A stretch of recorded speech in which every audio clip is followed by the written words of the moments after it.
Halo guys and girl, balik lagi di One Punch Man tier list video. Bannernya Puri-Puri Prisoner Angel Rush. Ingat ya, diaplikasikan setelah bannernya si Puri-Puri, si babang tampan ini.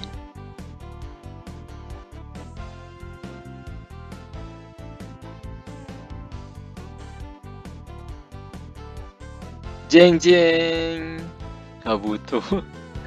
Sayang Kabuto tidak ngerefleks special protect ya. Jeng jeng, ini juga turun. Kenapa tinggian ini daripada Kabuto? Ya setidaknya dia ini ya, damage dealer tertinggi masih di hero side. Ini gara-gara tactic card dungeon ini. Oh iya, terus kenapa tergelincir keluar dari SSS minus tier? Karena ya Puri-Puri itu. Puri-Puri juga ada special injury. Si Metal Bed cuman bangun tidur. Plus bila mana kecolongan pun beda jalur, damage-nya si Metal Bed kan berkurang karena ada non crit damage free, walau tidak setinggi Atomic ya. Cuman kan Puri-Puri ngasihnya banyak. Atomic juga sangat disayangkan akhirnya ya, setelah lama bertengger di sebelah kanan ini. Ini juga sangat disayangkan keluar ke kanan. Kenapa? Karena sekarang kan jadi meningkat kembali demanding Spitzer. Alhasil slot duelist makin keisi lagi antara Flashy Flash atau Zombie Man. Itu dari sisi tipenya. Dari sisi functionnya sendiri sudah ada Gloribus yang lebih superior. Ini kan bannernya Puri-Puri, jadi Gloribus sudah ada. Sekarang diisi ya masih GGWP ya. Sekarang diisi masih sangat-sangat GGWP sih Citeo ini. Deep Seeking gila sampai sekarang masih. Loh, Puri-Puri ada special injury. Special injury harus jalan musuhnya. Jadi PR seperti si Watchdogman kemarin yang harus di satu jalur itu tetap berlaku. Makanya tidak semerta-merta mematikan, benar-benar matiin si Deep Seeking. Masih sangat viable, masih sangat tinggi value-nya. Watchdogman di sini ya. Watchdogman di sini. Gua secara pribadi kemarin kan, kalau kalian udah ngeh lah mau diapain, syarat-syaratnya terpenuhi, Watchdogman masih oke lah kasarnya ya, kata kutip oke. Cuman makin kesini udah fix di skip saja si Watchdogman. Dan good newsnya katanya si Watchdogman ini akan keluar di banner. Lumayan buat istirahat, ngumpulin WT ya. Gloribus tetap wajib lah, setidaknya kalian harus punya salah satu dari kedua orang ini, antara punya Deep Seeking atau Gloribus setidaknya. Kalau punya kedua pun nggak masalah, cuman gue sangat mewanti-wanti kalian punya salah satu dari dua orang ini. Misalnya kalian nggak sempet ngambil Deep Seeking, berarti Gloribus ini termasuk wajib kayaknya gitu kira-kira. Zombie Man statusnya sama kayak Flashy Flash, hanya ambil setelah kalian punya core dan carry. Dan bila mana kalian udah punya core dan carry kayak si Gloribus dan Derived Knight, terus kalian berikutnya ambil Zombie Man, wah itu sangat luar biasa. Itulah kenapa alasan gue taruh Zombie Man sama Flashy Flash ini di tengah, di zona kuning. Ada sesuatu yang harus di fulfill atau harus dipenuhi. Bila sesuatu itu terpenuhi, ini unit yang sangat bagus untuk diambil, kasarnya seperti itu. Puri-Puri sendiri juga sama. Puri-Puri itu utility unit dan dia layer keempat malah. Kalian, menurut gue pribadi ya, kalian itu harus punya core dulu, prioritas utama. Prioritas kedua carry antara Deep Seeking atau Gloribus. Yang ketiganya Spitzer dulu, kayak Zombie Man ataupun Flashy Flash juga oke. Baru sih Puri-Purinya seperti itu. Kalau kalian baru punya Drive Knight terus Puri-Puri, wah kayaknya nggak ngangkat ya. Kayaknya nggak ngangkat. Kayaknya kira-kira seperti itu. Tapi kalau kalian sudah punya ketiga syarat tadi, core, carry, sama spitzer, puri-puri untuk unit keempat ini luar biasa sekali ya. Amazing sepak terjangnya. Ingat ya, yang gue showcase itu di live class sama di arena itu sudah lengkap syarat yang gue bilang tadi. Core, carry, dan spitzer. Kalau kurang salah satu, performa puri-puri akan berkurang. Sekarang keepsake-nya.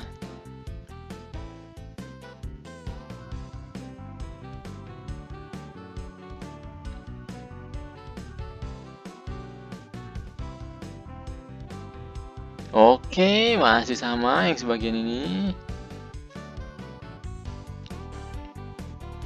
Iya. Jeng jeng. Wede, naik kembali sih Kang Sayur. Karena ada puri-puri tadi. Jadinya special protect nambah ekstra itu makin-makin ya. Ya, turun ya. Ini si Kang Sayur lebih tinggi value-nya daripada keepsake si Wandongman. Kacau. Ini pendapat pribadi. Menurut gue lebih berguna keepsake-nya si Kang Sayur dan juga Drive Night malah di eranya puri-puri. Ingat si puri-puri itu banyak diskon di DOT dan special damage. Sedangkan keepsake-nya si Drive Night ini ngurangin damage rate 50% loh, atau normal damage jadi setengah. Itu mencakup sisanya dari puri-puri tadi. Kenapa nggak di SSS bang? Katanya bagus. Karena si Drive Night harus ulti dulu. Kalau si puri-puri kan awal mulai langsung ada diskonnya. Kira-kira seperti itu. Naik, cuman tidak sampai mendongkrak ke SSS tier keepsake-nya si Drive Night. Glory Bass, ini pertanyaan yang selalu ditanyakan nih, si Deep Seeking atau Glory Bass? Tentunya Glory Bass, karena Glory Bass kan ini season berikutnya untuk stopping point di PS atau carry yang lagi tenar saat ini, kira-kira seperti itu. Kalau bisa diambil, ambil ini keepsake-nya si Deep Seeking di saat bannernya tadi. Kalau di comeback ya tergantung kalian bisa nggak ambil Glory Bass atau mau ambil Glory Bass atau tidak, kira-kira seperti itu. Zombie Man, puri-puri. Kalau dari sisi sama-sama utility unit saja, gue lebih vote Zombie Man keepsake ketimbang keepsake-nya puri-puri. Unitnya saja puri-puri atau bahkan mentok-mentoknya Awaken 2 menurut gue pribadi. Ini Awaken 2.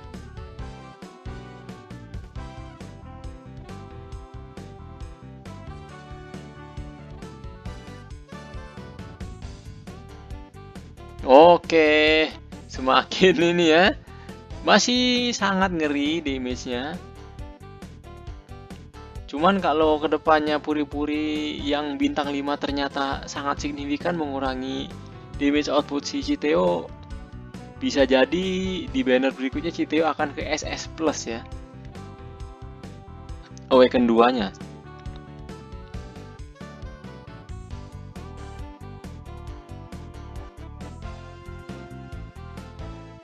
Puri-purinya di sini. Puri-puri dengan Phoenix Man sayang tidak stack ya. Sama-sama non-crit damage free. Kalau di Awaken 2 kan si Phoenix Man 30% to all.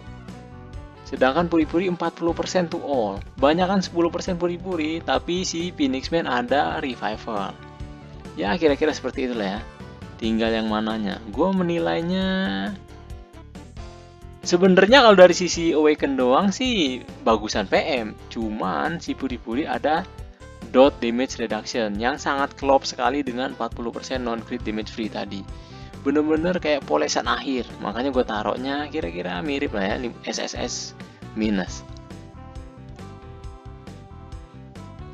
Line up-nya tadinya di belakang kan, rata-rata puri-puri line up-nya. Cuman ternyata selain puri-purinya doang yang imun, tadinya kan kita mikirnya ini doang yang jadi ancaman kan, ancaman kena cap puri-puri musuh. Ternyata yang ini juga kalau kena cam bakal merugikan tim kalian. Alhasil di round kedua dia nggak sempet balik untuk ulti.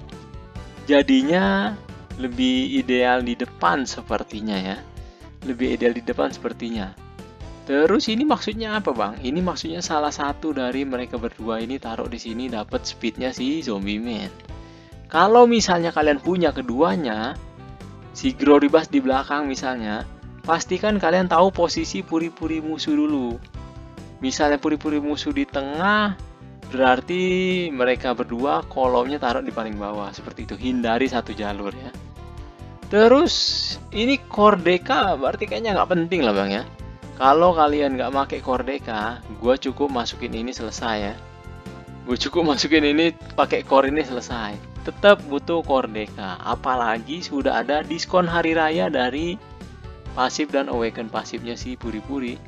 Makin berasa 10 kali lipat HP dari core-nya Deka. Terus kalau ganti speedster sama si Flashy Flash, kira-kira seperti ini. Karena si puri-puri imun dengan cam, kalian bisa taruh seperti ini saja. Puri-purinya ke belakang. Dan kalau awaken 2, si Flashy-Flashnya lumayan, puri-puri ada evasion juga. Sudah, diskon spesial damage-nya tinggi, plus dia bisa menghindari normal damage dari awaken 2-nya si Flashy Flash. Mantap ya. Itulah makanya gue bilang kalau yang punya Flashy Flash, sudah ada Flashy Flash full build apalagi, Zombie Man kayaknya enakan skip saja sih. Kecuali kalian high ranker, kayak top 10 ke atas, atau bahkan finalis EBZ selalu, mau nggak mau harus ganti ke Zombie Man karena beda 5% walaupun terlihat kecil, cuman itu yang membedakan untuk high ranker. Untuk mid ranker atau bahkan yang cukup bisa compete saja, Flashy Flash masih sangat mumpuni ya.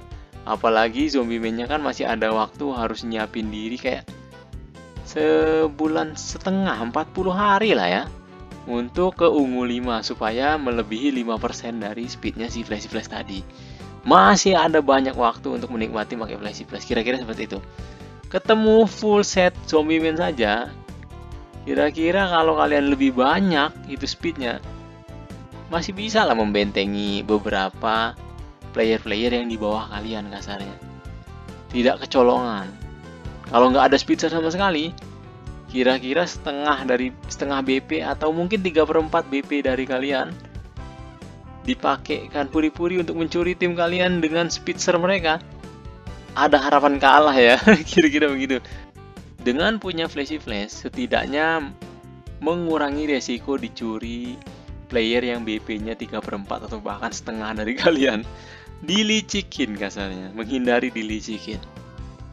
Oke, itu dia video tier list puri-puri prisoner.